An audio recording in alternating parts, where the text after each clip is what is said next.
ana yoga ya yoga buta ana sinden ya sinden buta nanging wis dadi putri buta ana dalang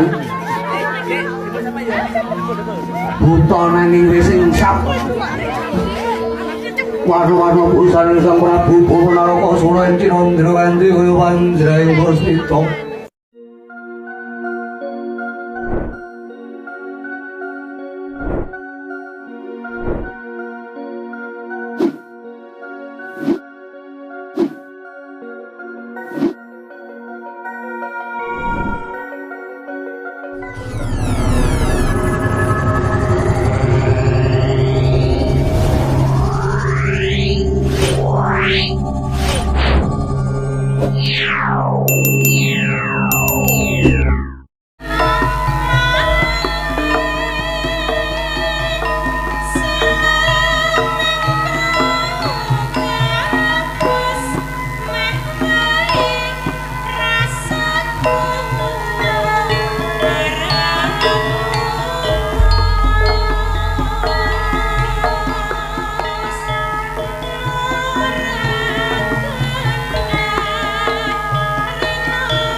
Kanca-kanca wis tepat waktu jam 8 kurang wis munggah ana panggung gunangan klenengan.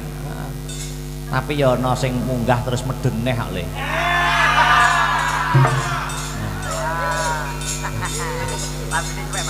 Wis tak omongi to, ora usah meksa. Iso wong nabuh iso kurban nyuwekne beskap ora.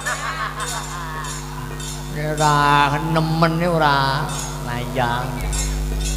Wis. Ora apa-apa. Meng wis gupuh mau. Anu, mengke kula jaite dhewe, Pak. Kula jaite dhewe. Dilalah salin beskap, ya ta. Weh. Karepe dipeksake benike dipasang kabeh. Engko cepot netelne benik. Mengke mawi cepet kula dondomane piyambak. Layang. Rumangsaku kok. Matur nuwun. Uga awake dhewe sowan ana ing HUT Xindo Rampung iki. Heeh, dilanjut tanggal 26 Agustus mapan ana ing Sugihwaras Ngluyu. Ngono. Heeh, lor parane. Karo Cak Komet Cak Dodok. Karo Mbak Manohara yen ora kleru. Le. Mah luar biasa.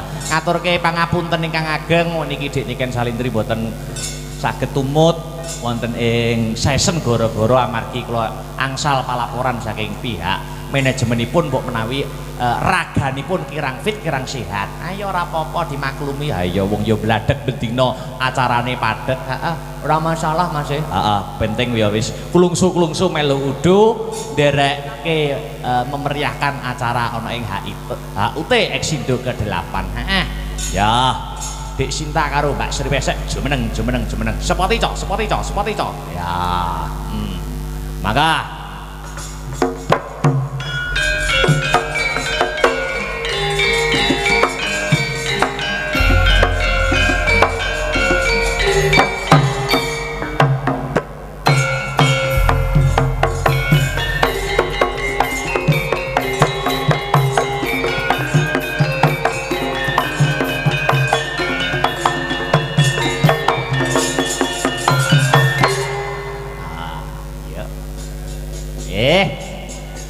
kanca-kanca semangat nek nabuh mergo mau ning transit saka ngisor wis kaya kompor dibong karo genset ning dhuwur rungkep Mbak Sri kali Dik Sinta yuk ngaturke apa sing gamelan dhisik bar iki musik apa niki mboten wonten pamundutan sampun mboten wonten napa Pak napa nyuwun napa napa Pak es teh nyuwune es teh ayo ning warung iya apa bubuk asmara nggih request dari Dalangi nggih nggih bubuk asmara ben anget ya monggo Dik Sinta kalih Mbak Sri Wahyudi nah dipinangkani yuk bubuk asmara dadekke yo mangga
lanjut.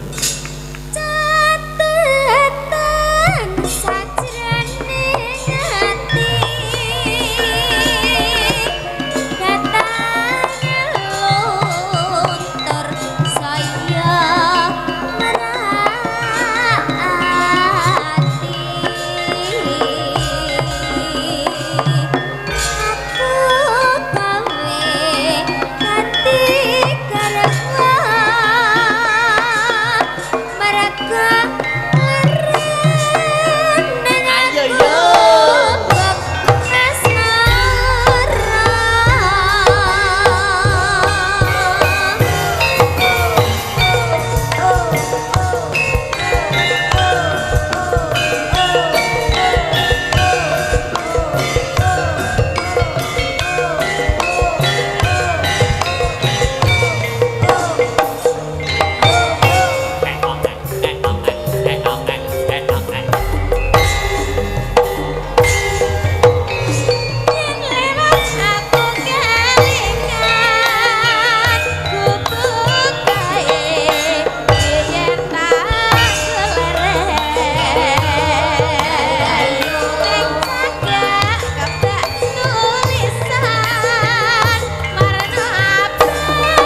Li. Sing ngibet gleleng. Mau budal kancane numpak motor karo numpak mobil. Tibake Mas Tris ini arep munggah ngibet iki wedaan to. Lagi roh ki mau aku. Tibake ora nggur Mas Hera ya. Tibake sing ngibet ya pengen tampil ke muka-muka ketampil. Oh ngene-ngene kok apa mau? Oh, lagi nek wedak. Ya. Ya sisane Dik Beatrice, Mbak Ingkar karo Mbak Dwi Jemeneng sepati to. Ya.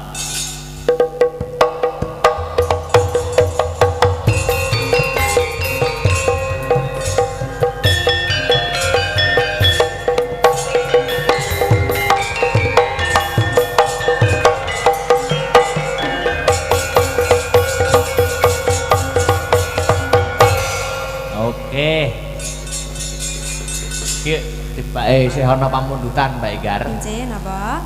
Milih salah satu ya. Iki musik ra iso dadi siji apa ikan dalam kolam. Ra iso dadi siji sing nge-rap niku to. Rasa ati ra tenang mikir keselingkuhan. Manut Mas Tris. Manut Mas Tris, manut sing ibad. Manut Mas Tris. Nggih. Merdeka. Iya, wah. Mangga. Ora iso dadi siji ya kena, ikan dalam kolam ya kena. Pun samapta Mas Tris. Dadekke, ya.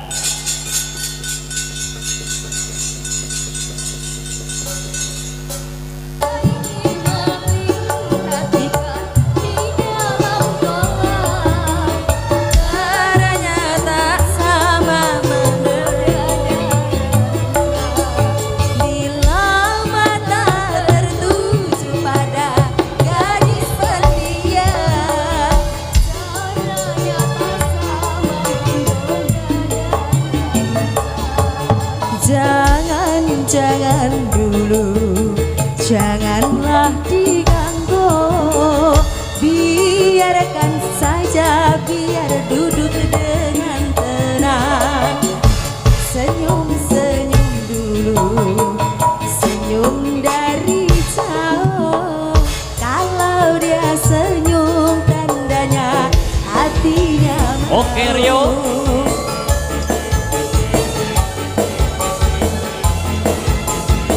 Ya salam.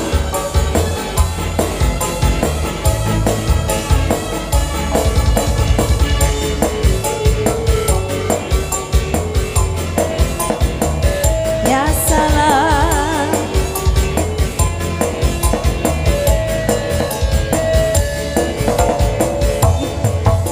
Bila ingin melihat ikan di dalam kolam, tenangkan dulu airnya sebening kaca.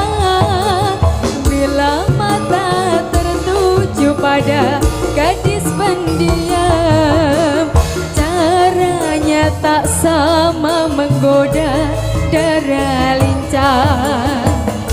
Jangan dulu, janganlah diganggu, biarkan saja, biar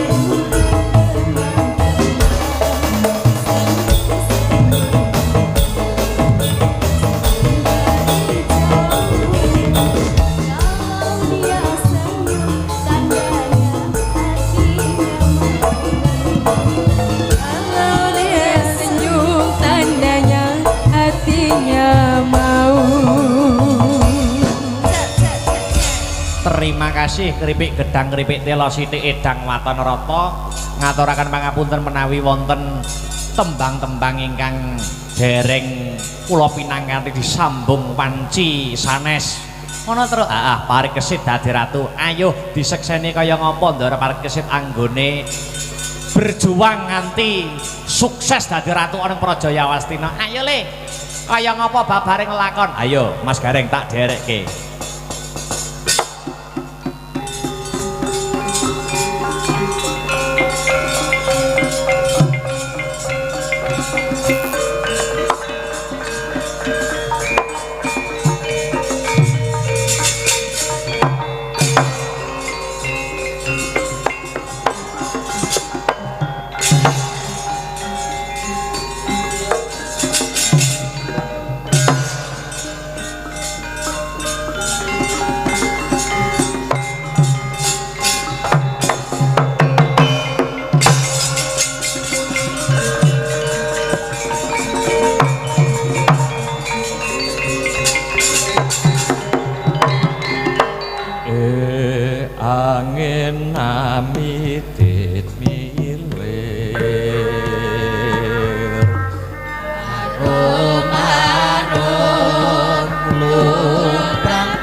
sepi lir sepah samun ingkang wonten madyaning wana Krendayana ya pasitran Ganda Mayit.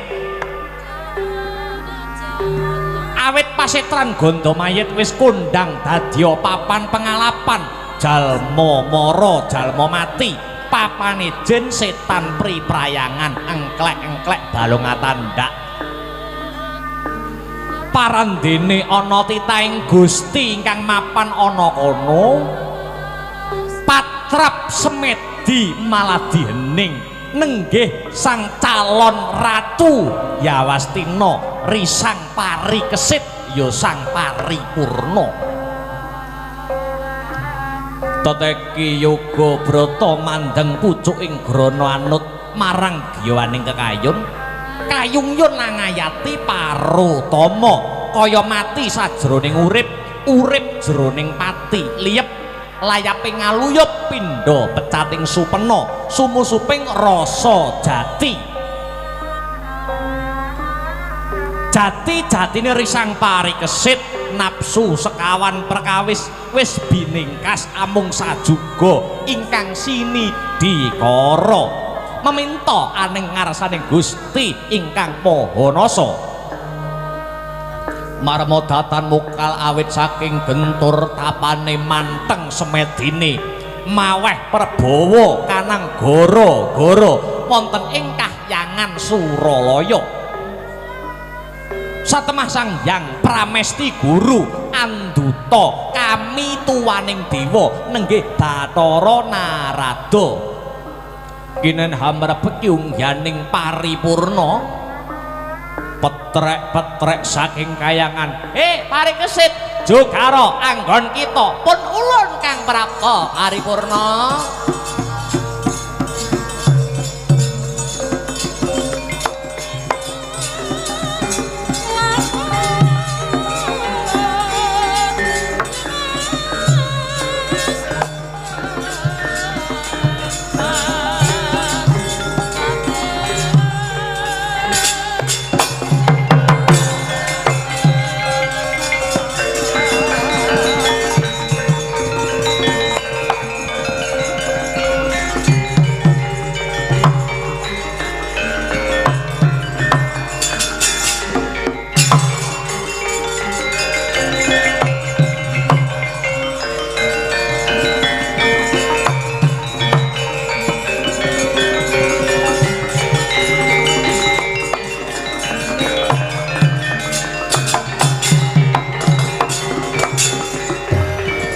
Sing dupa kumelun hening gentias angapeke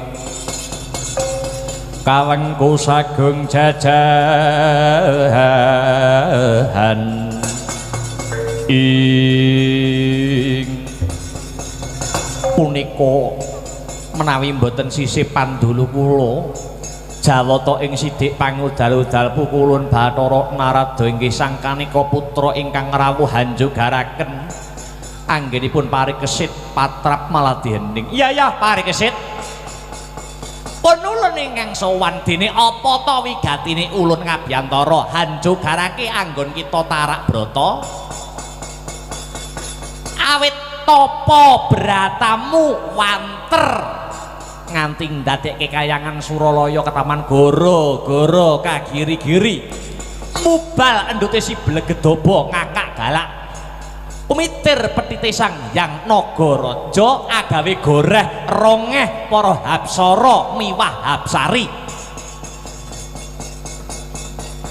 yang adipukulun pramesti guru Anduta ya kuwi kami tuwaning para dewa ya pun ulun supaya merpeki anggon kita tarak brata perlune apa perlune ya mung pun ulun bakal menehi kanugrahan awit jeneng kita bakal sinengkake aluhur Anyakrawati Ambau Denda dadi ratu dadi pengayomaning para kawula sak negara Yawastina makaten mbulun iya merga wong dadi ratu wong dadi pengayom momong rasane wong akeh momong atine para bebrayan agung kuwi kudu kesinungan wahyu yen ora kesinungan wahyu ibarat suket godhong nyerimpeti laku krikil watu nyandungi laku kanugrahan menapa ingkang badhe kula tampi kanugrahan yo ki wujuding mahyu purbane ngrat purba kuwi tegese nata ning ngrat kuwi tegese jagat sakwuse kanugrahan wahyu purbane ngrat kita regem jeneng kita parikesit anggone dadi ratu ana ing negara Yawastina pindhane kaya ngregem jagat iki mula uncukna astamu semedya maneh maragake tampanana wujuding wahyu purbane nuwun inggih kula ngestakaken dawuh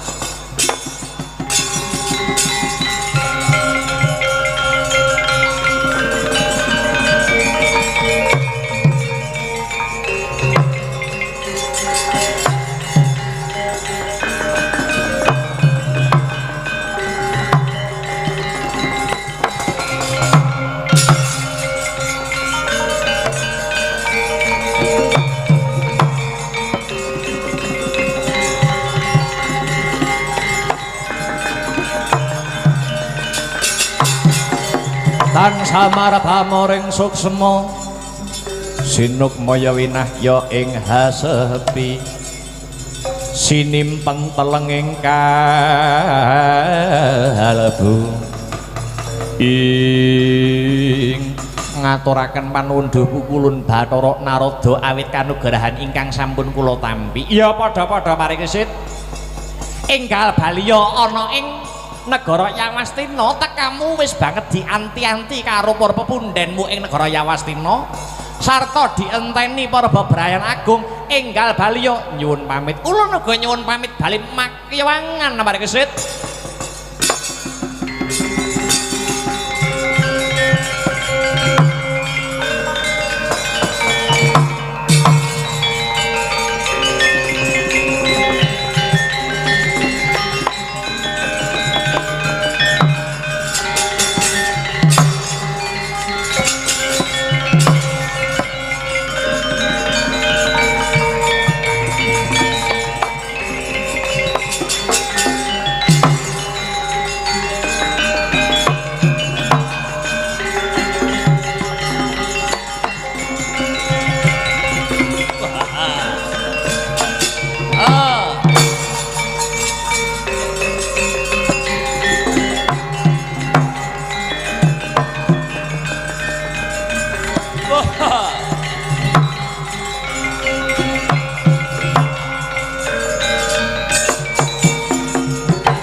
iki ana manungsa nitik saka busanane kaya satriya ana pawongan kang mapak marang aku ngaku jenengmu sapa aku Dursa Subala putu Raden Dursasana anak Raden Dursala kowe sapa Gus aku Raden Parikesit ya sang paripurna bela dalah kowe sing tak goleki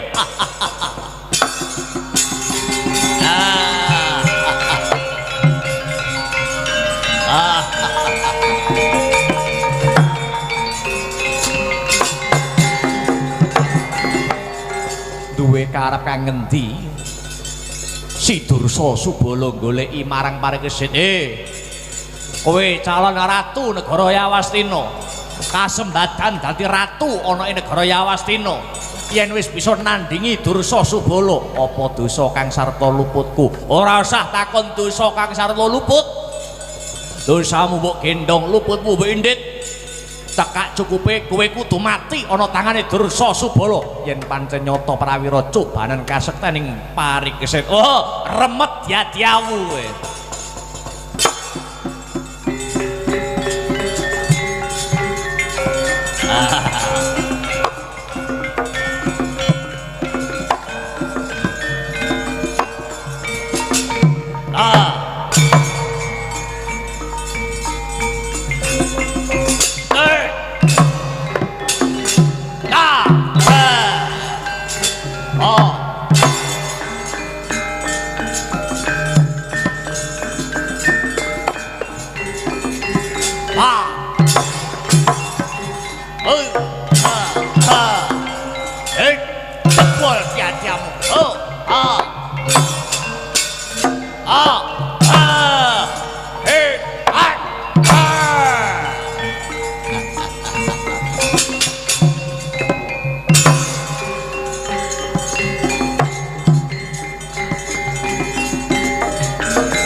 Samareka den mrayetna esmunira ririh eka balik tityane Gandayani ing Kyai Semar ngendhek mayong marang lakuku. Sampeyan niku calon ratu, sampeyan niku sampun nampi kanugrahan. Kudu ana bedane wong bubar nampa kanugrahan karo wong sing babar blas ora tau entuk wahyu.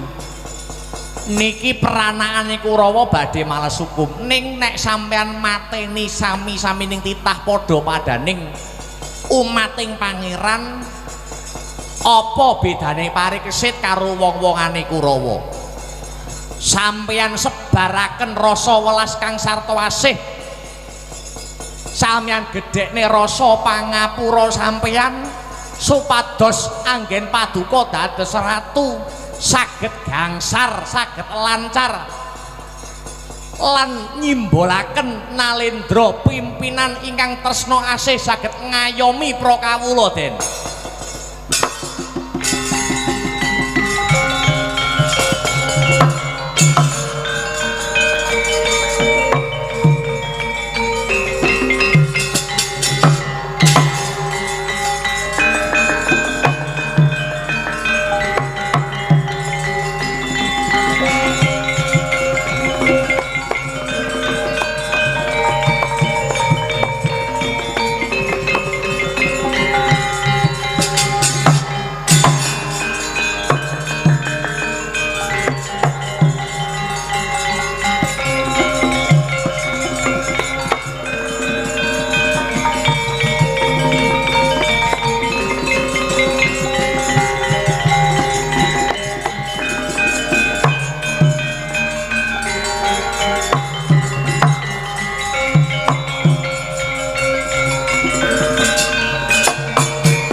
Sadalek parikesit mateni Raden Dursasubala iki Arya Wiruta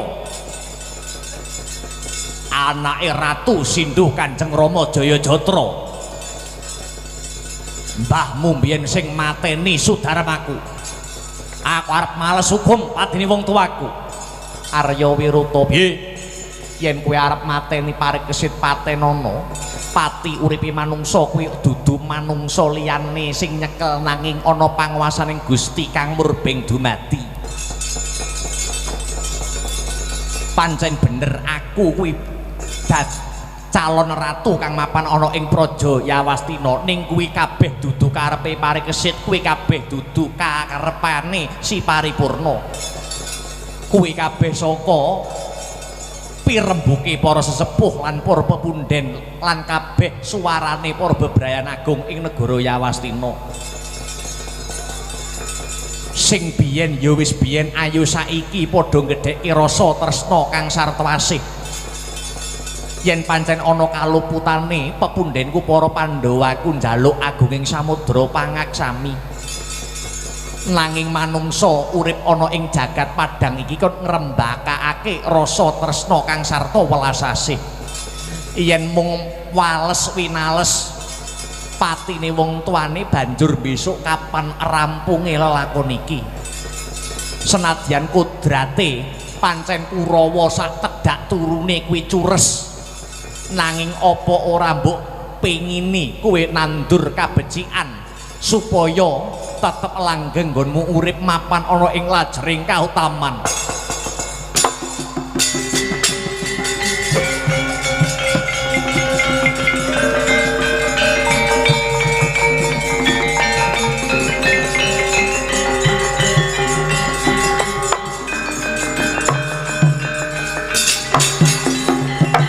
Kadidene siniram toya windu.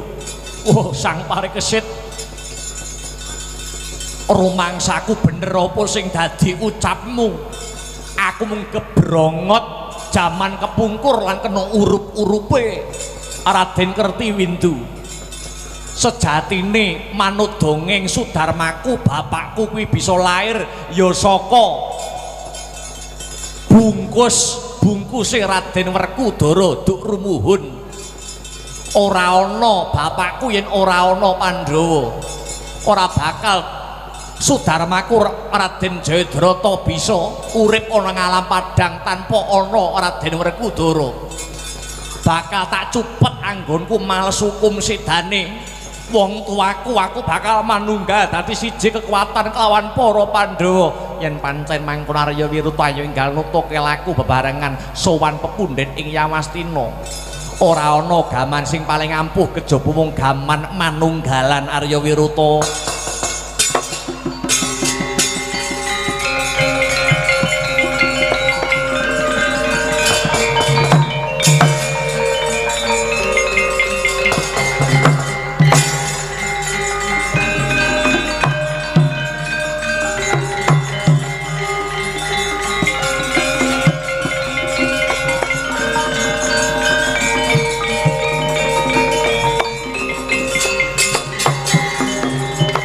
Wawata mirah ingsun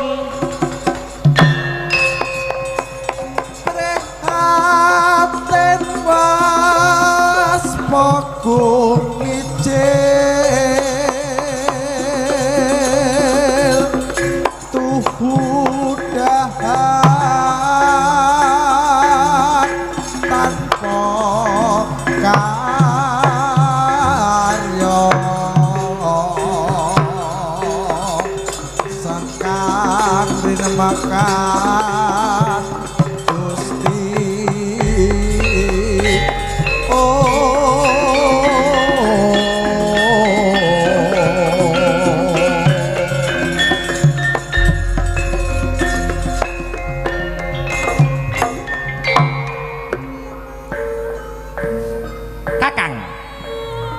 Kakang Wiratmoko kepiye Yayi? Yayi wis sasangka aku wis sasangka anak Bambang Wisanggeni dene Kakang Wiratmoko anake Bambang Irawan Durmuhun.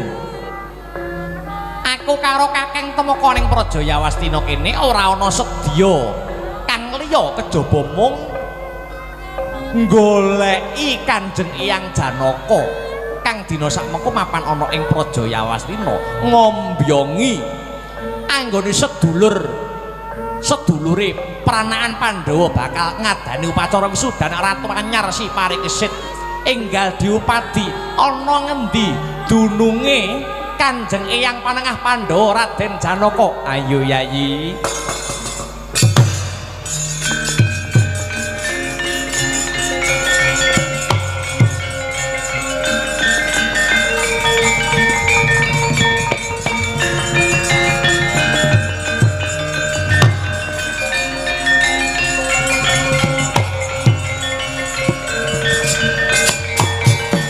Yata laruta saking godha sakura kula yen tanah mutusa sang seri iki sapa lan arep menyang endi? Aku Bambang Wisasangka, aku Wiratmaka, aku anak Bambang Wisanggeni, aku anake Kanjeng Rama Bambang Irawan bakal ngupadi dununge Kanjeng Eyang Panengah Pandhawa Raden Janaka. Bocah sakloron sumurupa Raden Janaka iki ya aku iki. Waduh Kanjeng Eyang.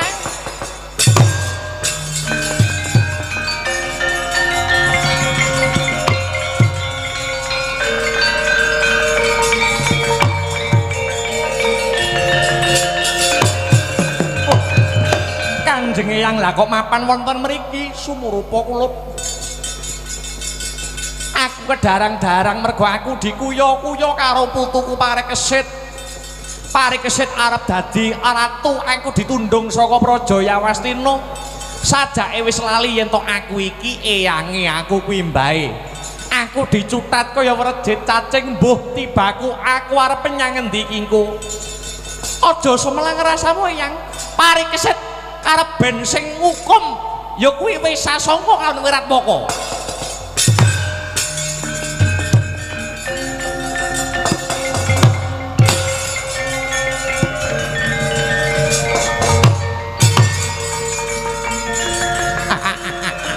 Mutiar kowe.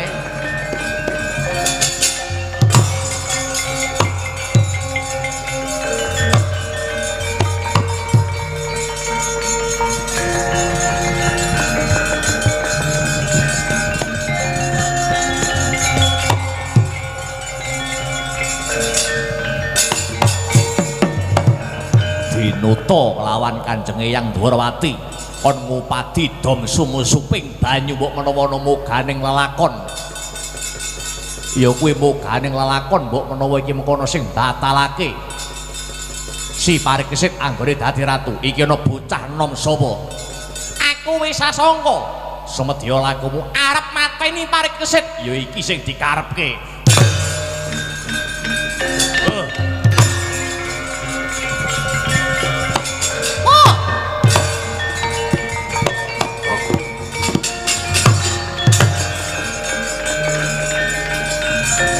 Ayo, endi Parikesit?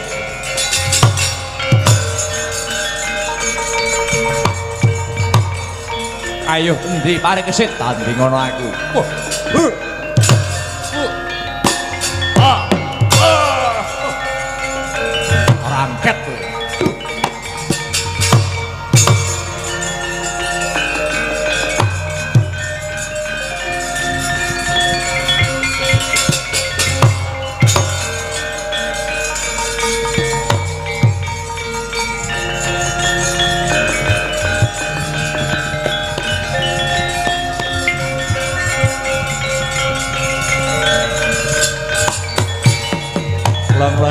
mangu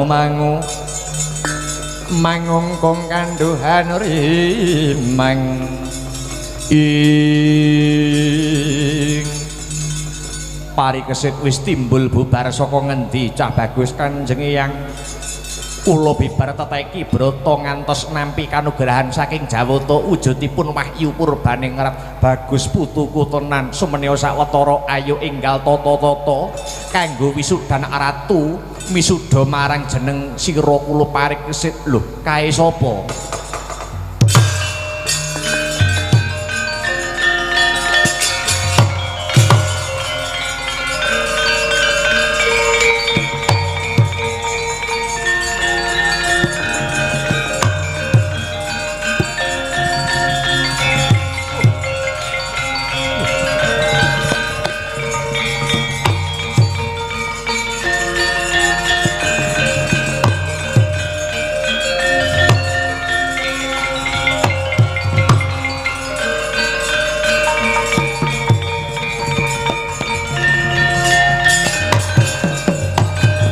ana bocah loro iki sapa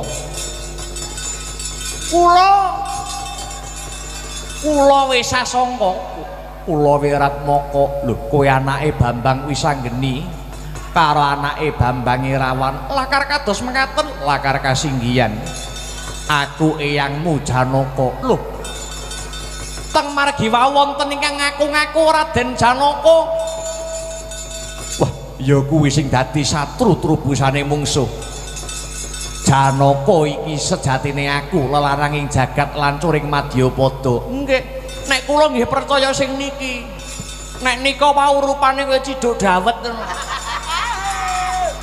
kula pitados paduka kowe percaya aku nggih yen pancen kaya mangkono sing satru trubusane mungsuh dom sumuruping banyu kae ya kae wong-wong kae peranaan Kurawa sing isih urip anak Sengkuni karo anak Swatama kanggo nebus dosa lan kelumputan manggonmu gawe geger ana Prajayawastina cekelen menungso kae lewat lepen tempuran kang bening banyune nyuwun pamit Kanjeng Eyang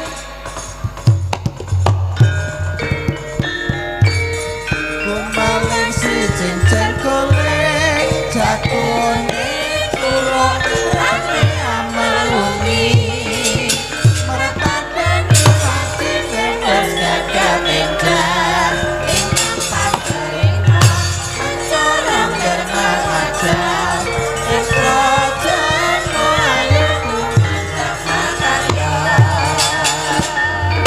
kumaling si cincin kuling jakune kula rame amalungi rakandane wancine mas gagah enjar ingkang pancerina mencorong dermawajar esrojan moayu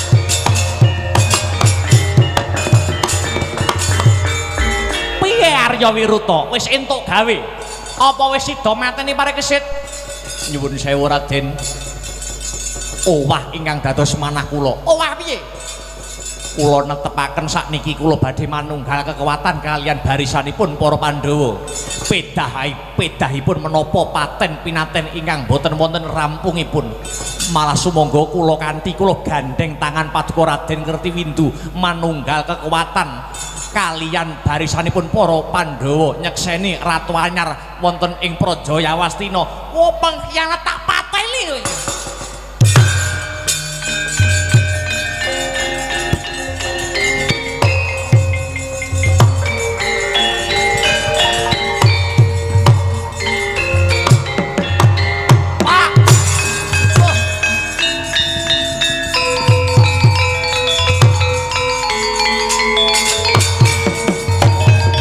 lah iki bocahe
awakmu kok Yayi wis sasangka piye? Wis kerangket menungso-menungso dom sumureping banyu kang gawe kisruh sing gawe gidhuh mapan ning Praja Yawastina. Banjur iki kepiye Yayi? Arepe dikapake apa arep dipateni? Aja ngregeti wisudan ratu iki kanthi paten pinaten.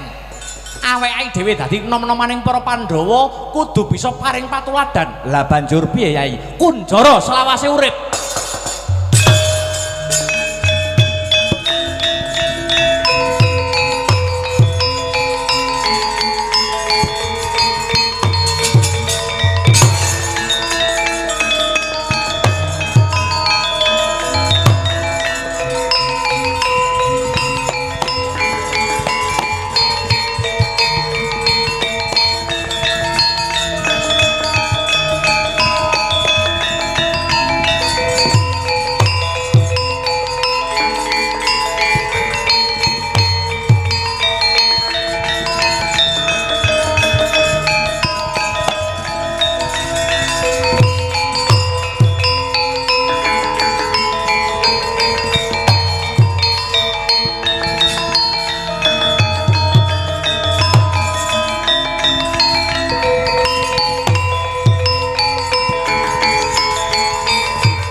Jimate kalimo sato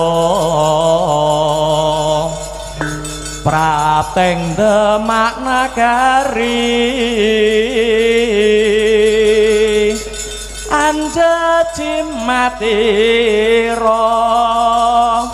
nenggih klima sahadat prateng Surakarta Nagri Jaji matira wang kertas kantining urip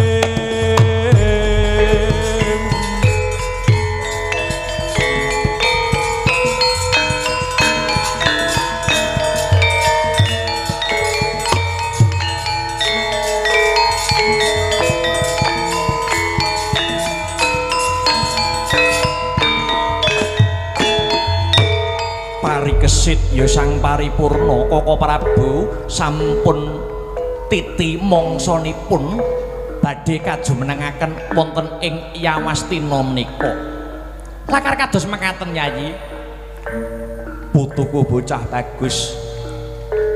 Pituturipun yang marang jeneng sira kurup kari kesit ya paripurna jejegna adil kang sarta rasa kamanungsan. Jejegna panembah kamanungsan rasa manunggalan musyawarah kan kekang keadilan mapan ana ing Praja Yawastina iki kulup nun inggih Kanjeng Eyang Maragage enggal meluwupun Eyang ndak sandangi cara ratu ngger parikesit paripurna.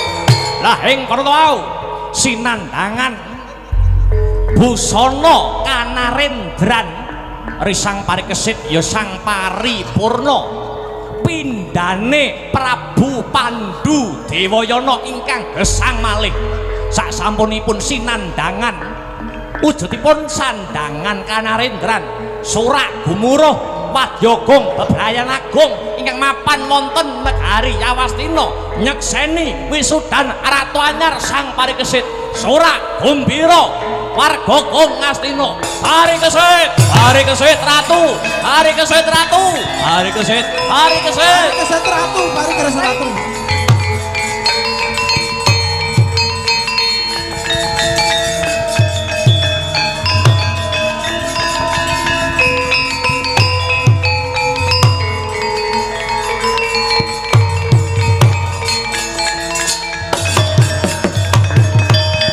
gunjing langit gelap-gelap katon dari kincang risang maweh gandurung ing kawratan waspa Koko Prabu sareng putu kula parikesit sinandangan kanarindran kadidene Kanjeng Rama Pandhu Gesang Malih nuwun inggih pancen kadhi mekaten Yayaji parikesit bombong rasanipun yang jeneng sira bisa dadi narindra ana ing Yawastina lelakon sedalon atas ingkang becik dadya patuladan ingkang ala kagilesa anut lakuning jaman mugi-mugi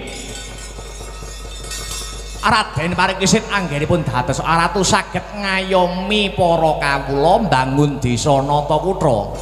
Parikesit sineksenan jagat saisine jeneng sira kula bakal tak paringi tetenger Prabu Anom Parikesit. Paripurna Prabu Paripurna